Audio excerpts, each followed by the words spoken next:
ప్రత్యేకంగా ఈ అవకాశాన్ని ఇచ్చినటువంటి క్రీస్తు లూథరన్ చర్చ్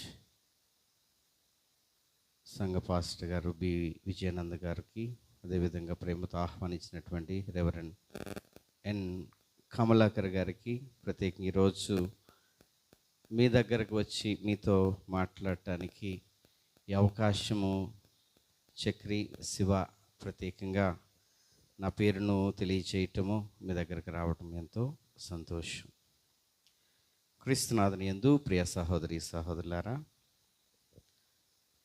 దేవుని యొక్క వాక్యము చెప్పటం అనేది భగవంతుడిచ్చినటువంటి ఒక వరం. ఈరోజు మిమ్మల్ని కలుసుకుని మీతో మాట్లాడటం అనేది నా అదృష్టంగా నేను భావిస్తున్నా. ఎందుకనంటే మీరు వెళ్ళండి, ప్రపంచమంతా తిరిగి నా సువార్తను బోధించండి అని దేవుడిచ్చినటువంటి సందేశం బట్టి ఈరోజు మీ మధ్యకి రావటం, మీతో మాట్లాడటము, దేవునికి సందేశం ఇవ్వటం, I feel it highly privileged. Thank you. ప్రియ విశ్వాసులారా, వాక్యంలోనికి వెళదాం. మనం చాలాసార్లు ప్రయాసపడుతూ ఉంటాం, ప్రయత్నం చేస్తుంటాం, కానీ కొన్ని సందర్భాలలో ఫలం అధికముగా, కొన్నిసార్లు ఫలం కొద్దిగా, కొన్నిసార్లు ఫలం అనేది లేకుండా పోతుంది. మరి ప్రయత్నాన్ని మానుకుంటామా? మానుకోము. ప్రయత్నాన్ని మనం మానుకోము. ఎందుకని? మన అవసరం. ప్రయత్నించడం అనేది మన అవసరం. ఈరోజు ప్రియ విశ్వాసులారా, మీతో ముగ్గురు వ్యక్తుల గురించి మాట్లాడాలని నేను ఆశపడుతూ ఉన్నా. ఒకరు సిమియోను, రెండవ వ్యక్తి అధిక సంపద కలిగినటువంటి ఒక యువకుడు, మూడవ వ్యక్తి క్రీస్తు ప్రభువుని సిలువతో వేలాడుతున్నప్పుడు ప్రశ్నించినవాడు, నీవు దేవుని కుమారుడవైతే క్రిందకి దిగిరా, మాకు కూడా రక్షణ ఇవ్వు, విడుదలివ్వు అని మాట్లాడినటువంటి ముగ్గురు వ్యక్తులు. మొదటి వ్యక్తి ప్రయత్నించాడు, రెండో వ్యక్తి పరిశోధించడానికి ప్రయాసపడ్డాడు, మూడో వ్యక్తి ప్రశ్నించడానికి ప్రయత్నం చేశాడు. మనం ప్రియ విశ్వాసులారా, శుభవార్తలో చూసినట్లయితే క్రీస్తు ప్రభువుని కలుసుకున్న ప్రతి ఒక్కరూ కూడా ఏదో రకమైనటువంటి మేలును పొందారు. చీకటి పడ్డ తర్వాత నికోదేము అన్నటువంటి ఒక దైవభక్తుడు, ఒక ప్రముఖుడు వచ్చి ఆయనతో మాట్లాడి దైవ రహస్యాలు నేర్చుకున్నాడు. చేపలు పట్టేటువంటి వారు క్రీస్తును కలుసుకుని శిష్యులుగా మార్పు చెందారు. కుష్ఠరోగులు ఆయనను ఎదుర్కొని ఆయనను ముఖాముఖిగా చూసి స్వస్థత పొందారు. ఆయన స్వరాన్ని వినాలని ఆశతో వచ్చినటువంటి అనేక మంది ఆకలిని మరిచిపోయి వింటూ ఉన్నారు. ఆయన చూస్తూ ఉంటే వారు ఆకలిని తీర్చుకోగలిగారు. ఈ విధంగా మనం చెప్పుకుంటూ పోతే క్రీస్తు ప్రభుని కలుసుకున్న వారు, క్రీస్తు ప్రభుతో మాట్లాడిన వారు, క్రీస్తు ప్రభుని అడిగిన వారు, క్రీస్తు ప్రభుని ప్రశ్నించిన వారు ప్రతి ఒక్కరు కూడా లాభం పొందారు. కానీ ఈ ముగ్గురు వ్యక్తులు ఎవరు? సిమియోను, అధిక సంపద కలిగినటువంటి యువకుడు, ఈ సిలువలో వేలాడుతున్నటువంటి మొదటి దొంగవాడు ఏ ఫలాన్ని పొందాల? ప్రియ విశ్వాసులారా, మనం ఎక్కడికన్నా వెళితే ఫలం లేకపోతే మన మనస్సు ఆందోళన చెందుతుంది. కానీ ఈ ముగ్గురులో ఆందోళన ఎక్కడా కూడా కనిపించలేదు. మీరు చూసినట్లయితే ఈ ముగ్గురిలో సిమియోను దీవించబడలేదన్న ఆందోళన ఆయనలో లేదు. అయ్యో అవకాశం చేజారిపోయింది అన్నటువంటి ఆందోళన యువకునిలో లేదు. ప్రక్కనున్నవాడు అడిగి వరాన్ని పొందిన తర్వాత కూడా అవకాశం చేజారిపోయింది అన్నటువంటి ఆలోచన లేదు. ఎందుకని ఈ ముగ్గురు కూడా అవకాశాన్ని చేజార్చుకున్నారు? వారి ఆలోచనలు ఏమిటి, వారి యొక్క నడవడిక ఏమిటి అని ఒకసారి మనం ప్రయత్నం చేస్తే, ప్రియ విశ్వాసులారా, లూకా శుభవార్త 7వ అధ్యాయంలో మొదటి భాగాన్ని మనం చూద్దాం. మొదటి వ్యక్తిని మనం చూద్దాం. 7వ అధ్యాయము 36వ వచనము. లూకా శుభవార్త 7:36. పరిసయ్యులలో ఒకడు భోజనము చేయవలనని ఆయనను అడిగెను. ఆయన ఆ పరిసయ్యుని ఇంటికి వెళ్ళి భోజన పంక్తిని కూర్చున్నాడు. ఎవరు? సిమియోన్ అన్నటువంటి ఒక ధనవంతుడు, ప్రముఖులలో ఒకడు, పరిసయ్యులలో ఎంతో గొప్ప పేరు ప్రఖ్యాతులు ఉన్నవాడు. ఈయన ఏం చేశాడు? క్రీస్తు ప్రభుని ఇంటికి పిలిచాడు. దేనికి పిలిచాడు? భోజనానికి పిలిచాడు. మరి భోజనానికి పిలిచిన ప్రతి ఒక్కరు కూడా దీవించబడ్డాడు. అబ్రహాము దీవించబడ్డాడు కదా, మార్తా మరియలు దీవించబడ్డారు కదా, జకరియా దీవించబడ్డాడు కదా, మత్తాయి దీవించబడ్డాడు కదా. మరి ఈయన ఎందుకు దీవించబడలేదు? సిమియోనును క్రీస్తు ప్రభు నీ పాపములు క్షమించబడ్డాయని కానీ, నీ ఇంటికి రక్షణ వచ్చింది అని కానీ, నీ కుటుంబంలో ఉన్నవారు ఆరోగ్యాన్ని పొందుతారని కానీ, నీ బిడ్డల భవిష్యత్తు బాగుంటుంది కానీ ఏ విధమైనటువంటి దీవెన క్రీస్తు ప్రభు సిమియోనుకు ఇవ్వలా. ఎందుకని? ప్రియ విశ్వాసులారా, మన జీవితంలో కూడా మనము కూడా పరిశీలన చేసుకోవాలి. ప్రార్థిస్తే సరిపోదు, దేవుని ఆరాధిస్తే సరిపోదు, దేవునికి స్తుతులు అర్పిస్తే సరిపోదు, ఫలం వస్తుందా లేదా అని కూడా పరిశీలన చేసుకోవాలి. మనం పడినటువంటి ప్రయాసకు, మనము చేసినటువంటి త్యాగమునకు, మనము చేసినటువంటి ఖర్చుకు తగ్గ ఫలము లభించిందా లేదా అని మనము పరిశీలన చేసుకోవాలి. కొన్నిసార్లు మన పుణ్యక్షేత్రాలకు వెళతాం, కొన్నిసార్లు మన బంధువుల ఇంటికి వెళతాం, కొన్నిసార్లు మన స్నేహితులను కలుసుకోవడానికి వెళతాం, కొన్నిసార్లు విహారయాత్రలకు వెళుతూ ఉంటాం. ప్రతి దాంట్లో కూడా దేన్ని ఆస్వాదిస్తాం? ఫలం వచ్చిందా లేదా, ఆనందం వచ్చిందా లేదా, బంధువుల ప్రేమ దొరికిందా లేదా, స్నేహితుల యొక్క ఆప్యాయత దొరికిందా లేదా, సమయాన్ని సంతోషముగా గడిపామా లేదా, ప్రయాణం సాఫీగా వెళ్ళిందా లేదా, తిరిగి క్షేమముగా వచ్చామా లేదా అని ఏం చేస్తామో వి ఎగ్జామిన్. ఎంసెట్ మార్కులు వచ్చాయి.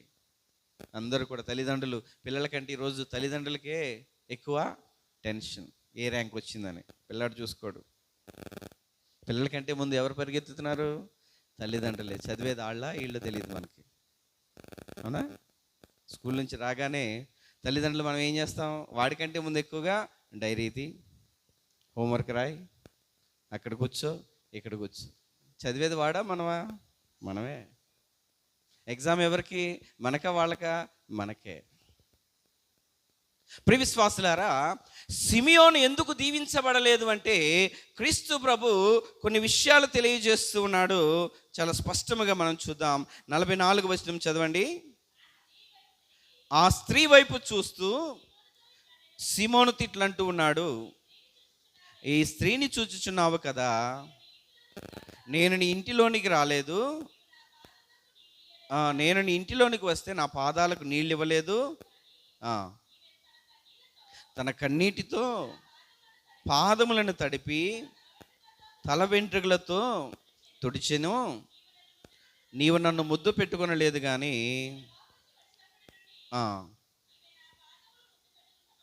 మనలేదు, నీవు నూనెతో నా తల అంటలేదు కానీ.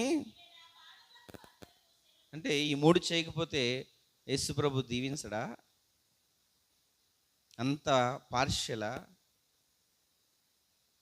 దేవుడు ప్రేమామయుడు, కరుణామయుడు, శాంతమూర్తి, దయానిధి, కనికరము గలవాడు అని మాట్లాడుకుంటాము కదా. అయ్యో, సిమియోను ఎంతో ఖర్చు పెట్టాడు. యేసు ప్రభుకి ఆయన 12 మంది శిష్యులకు, ఆయనతో ఉన్నటువంటి స్త్రీలకు, ఇంకా సిమియోను స్నేహితులు ఉంటారు కదా, బంధువులు ఉంటారు కదా, ఆడపడుచులు ఉంటారు కదా, వీళ్ళందరినీ కూడా పిలిచాడు. చాలా డబ్బులు వెచ్చించాడు, చాలా డబ్బులు వెచ్చించాడు. చక్కనైనటువంటి భోజనాన్ని, విందును సిద్ధము చేశాడు. కానీ దీవించబడలా. మనం కూడా కొంతమంది పెద్ద పెద్ద ఫంక్షన్లు చేస్తారు. ఫంక్షన్ అయిన తర్వాత సంతృప్తి ఉండదు. ఇప్పుడు కట్నాలన్నీ లెక్క పెట్టి ఎంత వచ్చిందో మైనస్ ప్లస్ వేస్తే మనకు కూడా కొంచెం బాధ, నిరాశ ఉంటుంది. అయ్యో అనుకున్నాం 80 అనుకున్నాం 40 వచ్చింది, 1,00,000 అనుకున్నాం 50 వచ్చిందని చెప్పి ఒక నిరాశ పొందుతూ ఉంటాం. ప్రియ విశ్వాసులారా, ఇంత ధనాన్ని వెచ్చించినటువంటి, ఇంత ఖర్చును భరించినటువంటి, శ్రమించినటువంటి సిమియోను ఎందుకు దీవించబడలేదు? క్రీస్తు ప్రభుకి అంత చులకన సిమియోను అంటే, ప్రియ విశ్వాసులారా, సిమియోను హృదయాన్ని క్రీస్తు ప్రభు చూశాడు కాబట్టి ఆయనను దీవించలా. దేవునికి స్తోత్రం. హృదయాంతరంగాలను పరిశీలించేటువంటి దేవుడు సిమియోను యొక్క గుండె లోతుల్లోకి వెళ్ళి ఆయన ఆలోచన ఏమిటి, ఆయన ఉద్దేశం ఏమిటి, ఆయన తలంపులేమిటి, ఎందుకు నన్ను పిలిచాడు, ఎందుకు నన్ను ఆహ్వానించాడు అని తొంగి చూశాడు. ఎందుకు పిలిచుంటాడు సిమోను? ఒకసారి ఏలూరులో దిట్ల పగానవ్ గారు అని చెప్పి ఒక ఆయన పెళ్లి చేశాడు. శుభలేఖ ప్రింట్ చేశాడు. 4 పేజీల శుభలేఖ. 4 పేజీల్లో ఒక పేజీ అంతా కుమార్తె, అల్లుడు గురించి, వాళ్ళ యొక్క కుటుంబం గురించి. మిగతా 3 పేజీలు ఏం చేశాడు అంటే పెళ్లిలో పెట్టబోయే ఐటమ్స్ మొత్తం ఫొటోస్తో సహా వేశాడు.